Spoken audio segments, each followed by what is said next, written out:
सरस्वती नदी का विलुप्त होना। देवी सरस्वती और उनकी नदी के लुप्त होने का अलौकिक कारण बहुत समय पहले त्रेता युग में सरस्वती नदी धरती पर बहने वाली सबसे पवित्र और शक्तिशाली नदी थी।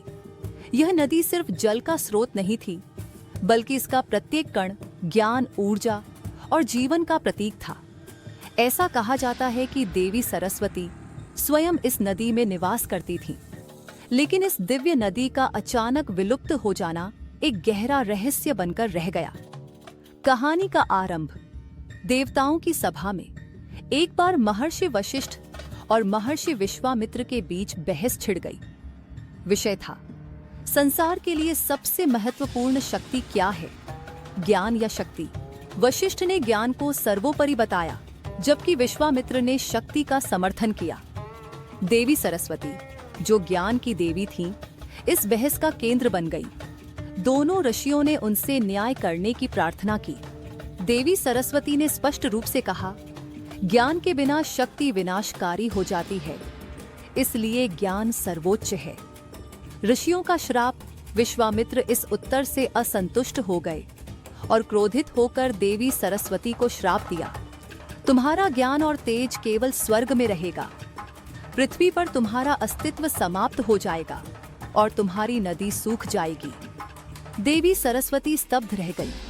उन्होंने विनम्रता से उत्तर दिया, ऋषिवर, मैं पृथ्वी पर जीवन और ज्ञान का स्रोत हूँ। यदि मैं विलुप्त हो गई तो संसार अज्ञान और अंधकार में डूब जाएगा।